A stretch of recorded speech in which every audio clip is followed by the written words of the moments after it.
પૂર્ણ નિહાળીએ તો આપણને કૃતિમાં વધુ આનંદ આવશે.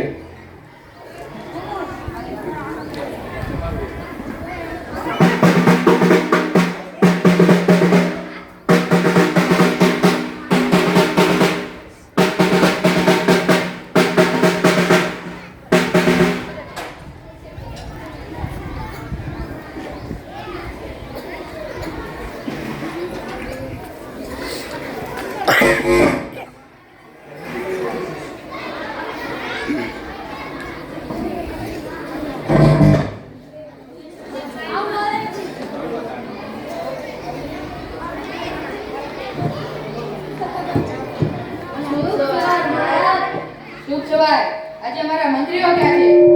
તેમની સાથે હું નવા રોડ પ્રોજેક્ટ અંગે ચર્ચા કરીશ. મહારાજ, આ દિવસોમાં આપણા રાજ્યમાં એક મહાન સાધુ છે. મંત્રીઓ તે સાધુની ચાવણીમાં. એક મહાન સાધુ? કોણ છે આ સાધુ? તેમના વિશે હું કઈ જાણતો નથી. તું કઈ જાણે છે રામન? હા મહારાજ, મેં આ સાધુ વિશે સાંભળ્યું છે કે હિમાલયમાંથી આવે છે. હવામાંથી પવિત્ર નાગ સિક્કા અને ફળો બનાવી શકે છે. અને તેના ડેટ સામે લોકોની કતારો લાગે છે. તેઓ તેને સોનાના સિક્કા, કપડાં અને સૂકા ફળો આપે છે.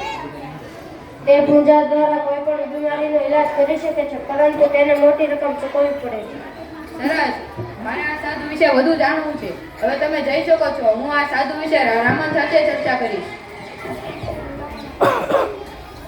રામન, તને શું લાગે છે? સારા સાધુઓ તેમની સેવા માટે ક્યારેય પૈસા લેતા નથી. આપણે આ સાધુ પર નજર રાખવાની જરૂર છે. હા મહારાજ, મને પણ કંઈક ખોટું લાગે છે. રમન, સાધુની છાવણીમાં જાઓ અને તેના વિશે વધુ જાણો. જેવી આપને મહારાજ.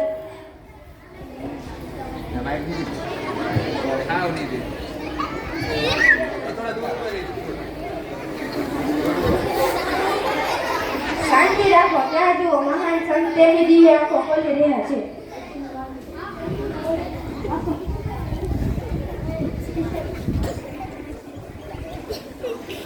મહારાજ, કૃપા કરીને ચોખાનો કોથળો સ્વીકારો અને મને સલાહ આપો કે હું કેવી રીતે પૈસાદાર બની શકું. મારા પ્રિય બાળક, હું તમારી ભેટથી ખુશ છું. હવે તમે ચિંતા કરશો ને. હું તમને ચોક્કસપણે સમૃદ્ધ બનાવી. મારે તારા ઘરે પૂજા કરવી પડશે. મહારાજ, તમારો આભાર. હું ખૂબ નસીબદાર છું. કૃપા કરીને મને કહો કે મારે શું કરવાની જરૂર છે. મારા પ્રિય બાળક, હવે મારે પૂજા માટે 2 સોનાના સિક્કા જોઈએ. તે બરાબર છે. હું તમને 2 સોનાના સિક્કા આપીશ. બચ્ચા, તેરા કલ્યાણ હોગા. લક્ષાધિપતિ ભવ. મહારાજ, તમે વિશ્વના સૌથી મહાન સંત છો. કૃપા કરીને મને આશીર્વાદ આપો.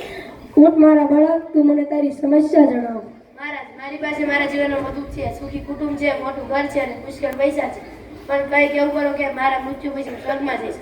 તે મારા માટે ખૂબ જ સરળ છે. નજીક આવો. હા, આવું જ. હું દુનિયાનો સૌથી નસીબદાર માણસ છું. મારી પાસે જાદુઈ વાળ છે. આ વાળ આપણને સીધા સ્વર્ગમાં લઈ જશે. તે ખૂબ જ પવિત્ર માણસ છે. તેની દાઢીનો દરેક વાળ સ્વર્ગની મફત ટિકિટ છે. મારે પણ આ દુનિયામાં ધનવાન બનવા કરતા સ્વર્ગમાં જવું છે. મહારાજ, મને પણ વાળ તોડવાની પરવાનગી આપો. હા, આવું જ. અને પણ એક આપો.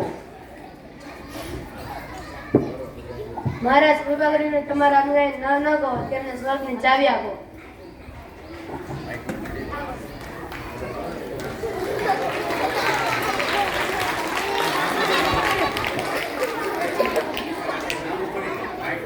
કોઈ આ સાધુ વિશે સત્ય છે. તેને ફક્ત તમારા પૈસા અને ભેટ જોઈતી હતી. આપણે મહેનત કરીને સમૃદ્ધ બની શકીએ છીએ. આપણે આપની કમાણી આ રીતે સાધુઓને દેવી જોઈએ નહીં. ઓહ, મારા 2 સોનાના સિક્કા. ચિંતા કરશો નહીં. રાજાને માણસ તેની ધરપકડ કરશે અને દરેકના પૈસા પાછા મળી જશે.